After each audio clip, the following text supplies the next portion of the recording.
Personal finance opinions YouTube channel में बाखबर investor कामयाब investor video series की एक और वीडियो में आपको खुशामदीद। इस वीडियो में 27 नवंबर से 1 दिसंबर तक का जो हफ्ता गुजरा उसके हवाले से स्टॉक मार्केट और इससे रिलेटेड जितनी भी इम्पोर्टेंट ख़बरें हैं वो आपके साथ डिस्कस की जाएंगी और साथ साथ इंटरनेशनल मार्केट में ऑयल की प्राइसेस, पाकिस्तान में गोल्ड की प्राइसेस और स्टॉक मार्केट की जो मूवमेंट रही और जो स्टेट बैंक के रिजर्व्स हैं और इससे रिलेटेड जो भी दीगर ख़बरें हैं सब की सब इस वीडियो में डिस्कस की जाएंगी। इस वीडियो सीरीज़ का मकसद ये है कि आपको स्टॉक मार्केट में एज एन इन्वेस्टर बाखबर रखा जाए ताकि बाखबर इन्वेस्टर के तौर पे आप बेहतर डिसीजन लेके एक कामयाब इन्वेस्टर बन सकें। सबसे पहले इस हफ्ते की जो इम्पोर्टेंट ख़बरें हैं उनका हम एक राउंड अप कर लेते हैं। इसमें जो पहली ख़बर है वो टेक्सटाइल सेक्टर की कंपनी इंटरलूप लिमिटेड के हवाले से है।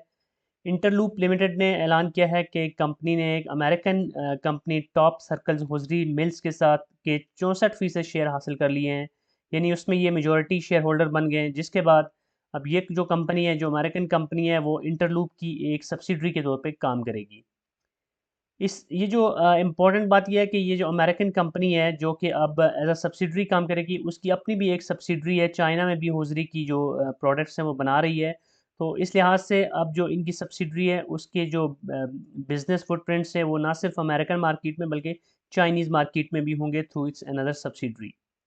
अब इंटरनेशनल मार्केट में ये एक जो एंट्री है इंटरलूप की, ये एक बहुत बड़ा स्टेप है और इससे कंपनी की जो ओवरऑल बिजनेस प्रॉस्पेक्ट्स हैं और जो प्रॉफिटेबिलिटी है उस पर अच्छा असर पड़ेगा। और एज एन इन्वेस्टर या एज अ स्टॉक अगर आपने इनके स्टॉक बाय किए हुए हैं तो फ्यूचर में आप इस तरह की जो भी एफर्ट्स की जाती हैं कंपनीज की तरफ से इंटरनेशनल मार्केट में पेनिट्रेट करने के लिए, तो उसका असर आपको इसकी प्रॉफिटेबिलिटी पे नज़र आएगा और इसके बेसिस पे इनकी अर्निंग्स भी मुस्तकबिल में मज़ीद बेहतर हो सकती हैं।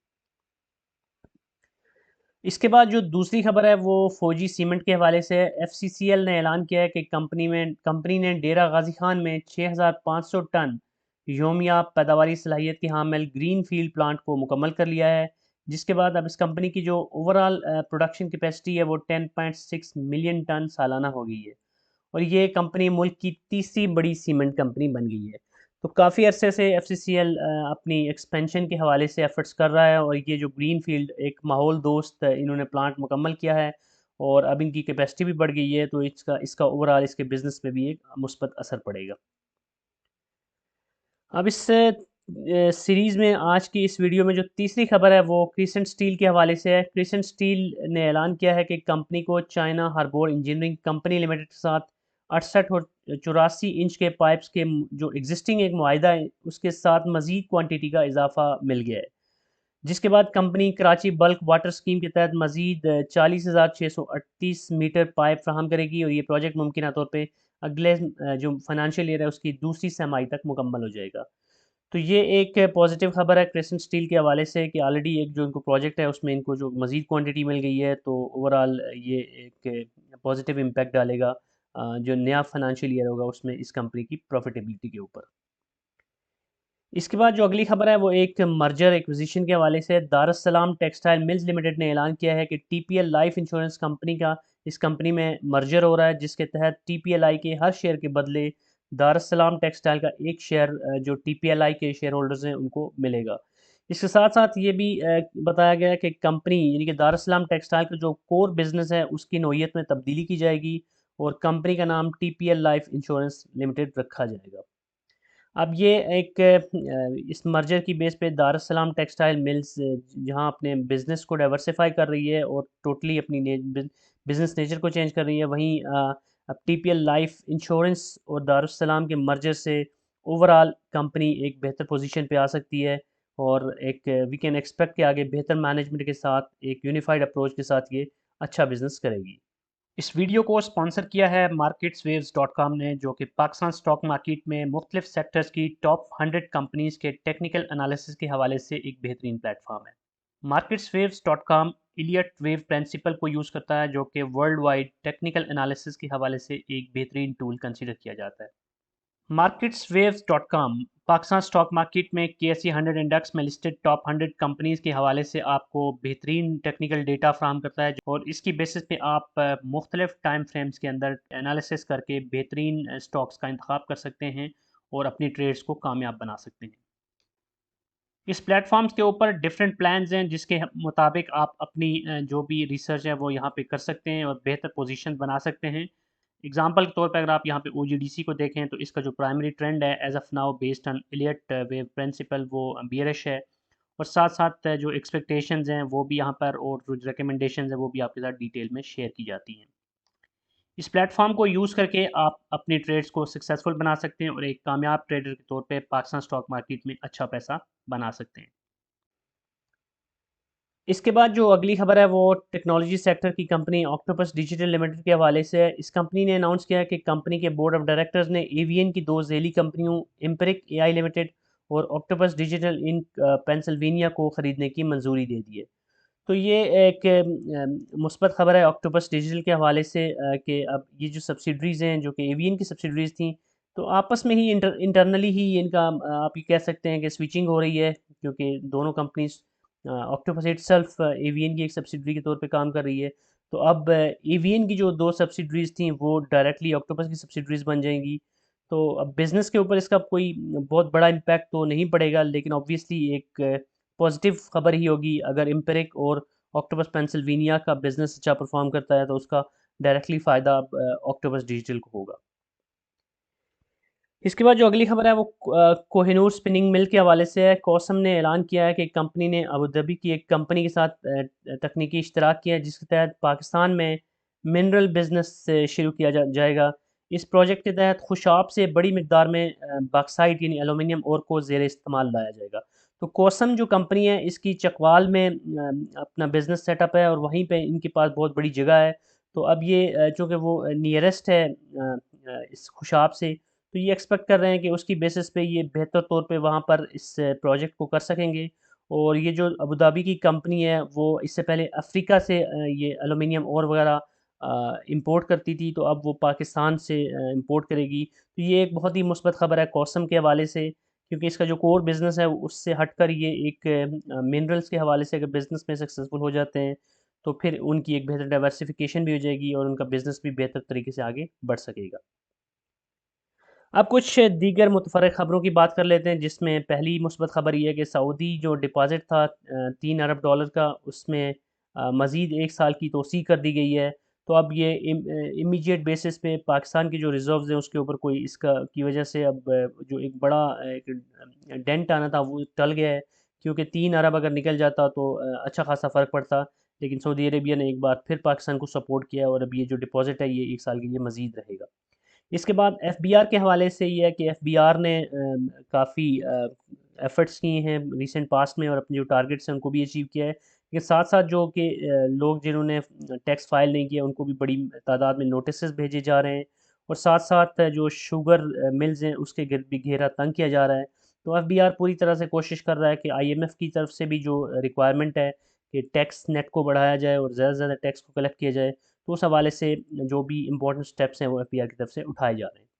इसके बाद जो अगली खबर है वो डीज़ल की कीमत में कमी हुई। अभी जो 15 दिन के बाद चूँकि हर 15 दिन के बाद प्राइसेस अनाउंस होती हैं, तो पेट्रोल की कीमत तो बरकरार रखी गई है, अलबत्ता डीज़ल की कीमत में ₹7 की कमी की गई है। इसके बाद जो अगली बड़ी इंपॉर्टेंट खबर है वो बैंक्स के ऊपर जो विंडफॉल टैक्स आयद किया गया था 40% जो उनकी करेंसी एक्सचेंज की बेस पे प्रॉफिटेबिलिटी हुई थी पिछले सालों में तो उसके ऊपर तो बैंक्स उसके लिए कोर्ट में चले गए थे तो अब कोर्ट ने स्टे ऑर्डर दे दिया है उसके ऊपर। तो वक्ती तौर पे बैंक्स से उनको जो डेडलाइन दी गई थी उसके अंदर उन्होंने ये 40% टैक्स जमा कराना था, अब उस पे स्टे ऑर्डर ले लिया गया है। अब देखना ये है कि आगे चलकर ये ऊँट किस करवट बैठता है और क्या इस टैक्स के हवाले से उनको कोई छूट मिल जाती है या ये उन्होंने इन एनी केस पे करना है। अब इसके बाद हम रिज़र्व्स की बात कर लेते हैं। पाकिस्तान में स्टेट बैंक के जो क्यूमुलेटिव रिज़र्व्स हैं यानी कमर्शियल बैंक्स के प्लस स्टेट बैंक बॉन्ड उनकी बात हो रही है यहाँ पे। तो इस जो लेटेस्ट नंबर आए हैं वो 24 नवंबर के हैं। तो इसमें हमने देखा कि जो 17 नवंबर के मुकाबले में 24 नवंबर पे हमारे जो रिज़र्व्स हैं उसमें कुछ इज़ाफ़ा हुआ है। ये काफ़ी अरसे के बाद एक इज़ाफ़ा देखने को मिला है। आप यहाँ पर देख सकते हैं कि 15 अक्टूबर के बाद मुसलसल हमारे रिजर्व नीचे ही आते रहे, लेकिन इस दफ़ा थोड़ा सा इंक्रीज़ हुआ है, which is a positive thing. बहरहाल एक अरसे से 12 अरब से ऊपर ही रिजर्व्स मेंटेन किए हुए हैं, तो 12 से ऊपर ही रहते हैं, और आगे आईएमएफ की अगर ट्रांच मिल जाती है तो ये सब्सटेंशियली इम्प्रूव कर सकती है हमारे रिजर्व्स की सिचुएशन को। अब यूएसटी टू पीकेआर को अगर हम देखें इस हफ्ते में, तो मुसलसल रुपया बेहतर हुआ है। 27 नवंबर से लेके 1 दिसंबर तक आप देख सकते हैं कि 285 रुपये 64 पैसे था 27 को, और 1 दिसंबर को 284 रुपये 97 पैसे। तो कुल मिला के तकरीबन 67 पैसे का इम्प्रूवमेंट हुई है रुपी में। कोई बहुत बड़ी इम्प्रूवमेंट नहीं है, लेकिन हौसला अफजा बात यह है कि बहरहाल रुपी पॉजिटिव ही रहा है। किसी दिन भी ऐसा नहीं हुआ कि डॉलर ने रुपी को मात दी हो। तो अब इस जो डॉलर के अगेंस्ट पीकेआर की प्राइस है, ये आईएमएफ के साथ अगर की जो ट्रांच है अगर वो भी आ जाती है, और आगे चल के बहुत सारी और भी इनफ्लोज की बातें हो रही हैं, तो उस वो भी अगर आ जाते हैं तो डेफिनेटली उसका फिर डॉलर की प्राइस के ऊपर, रुपी की प्राइस के ऊपर अगेंस्ट डॉलर अच्छा असर पड़ सकता है। अब अगर गोल्ड की बात की जाए इस हफ्ते में, तो 27 नवंबर को 2,15,100 रुपये पे था 24 कैरेट पर तोला। और अगर 1 दिसंबर तक बात की जाए तो 1 दिसंबर को ये 2,17,400 था। तो थोड़ा सा इम्प्रूव हुआ है इस हफ्ते में, गोल्ड की प्राइसेस ऊपर गई हैं। वगरना अगर पीछे देखा जाए तो कुछ अर्से से ये तकरीबन ये 2,10 और 15 के बीच बीच में ही रहा है। तो गोल्ड की प्राइसेस इसलिए इम्पोर्टेंट है कि गोल्ड भी एक इन्वेस्टमेंट ऑप्शन के तौर पे या हेज के तौर पे लोग यूज़ कर रहे होते हैं।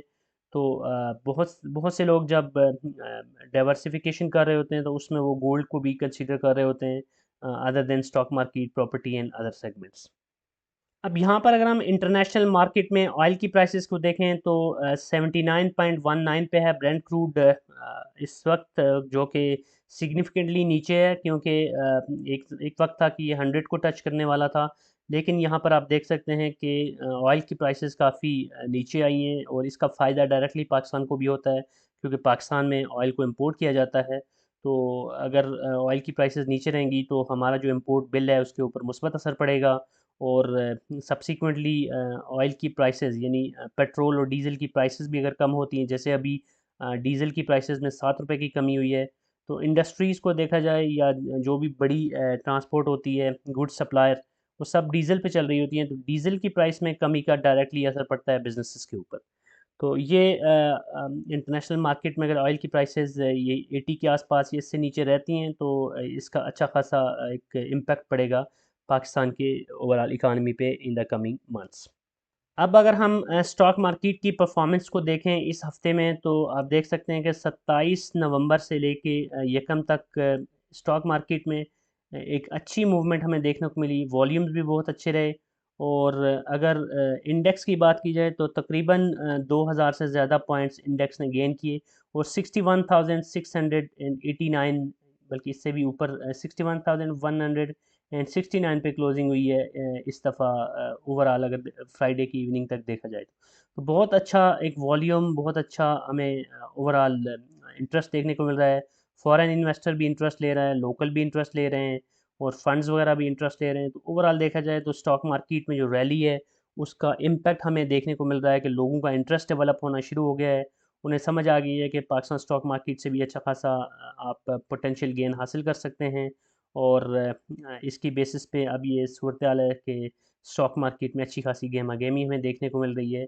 तो आप देख सकते हैं कि 2 दिन ये 29 और 30 को अगरचे कैंडल्स हमें रेड देखने को मिली हैं, लेकिन ओवरऑल देखा जाए तो पूरे हफ्ते में जो इंडेक्स है उसकी जो मूवमेंट है वो पॉजिटिव रही, और जो रैली यकम सितंबर से हम देख देख रहे हैं, वो रैली लगातार अभी तक जारी है, और इंडेक्स मुसलसल पॉजिटिवली मूव कर रहा है, और नए हाई हाई बना रहा है। और इस वक्त जो नंबर है 61,691 का, ये ऑल टाइम हाई है। ऑलरेडी 57 से ऊपर जब गया था तो इसने ऑल टाइम हाई को ब्रेक कर दिया था, लेकिन अब नए हाई बना रहा है, और देखना ये है कि अब ये इंडेक्स कहाँ तक अपनी इस रैली को बरकरार रखता है। बहरहाल ऐसी सिचुएशन के अंदर बहुत ही काशियस होकर आपने चलना है, क्योंकि जब इंडेक्स इतना ऊपर चला गया तो डेफिनेटली विद द टाइम इसमें करेक्शन आनी है। तो करेक्शन के वक्त फिर आपने पैनिक नहीं करना, और अभी इस टाइम पे जब बाइंग करें तो आपने इंडिविजुअल स्टॉक्स को उनकी जो करंट मूव्स हैं उनको देखना है, उसकी प्राइस को देखना है और फेयर प्राइस के ऊपर ही आपने शेयर्स को ख़रीदना है। So that's it from this video. I hope कि ये वीडियो आपके लिए यूज़फुल होगी। अगर आपका कोई भी क्वेश्चन है, कोई भी फीडबैक है तो कमेंट सेक्शन में लिख सकते हैं और अगर आपको ये वीडियो पसंद आई है तो चैनल को सब्सक्राइब करना, वीडियो को लाइक करना और बेल आइकन को प्रेस करना मत भूलिएगा। Thank you very much.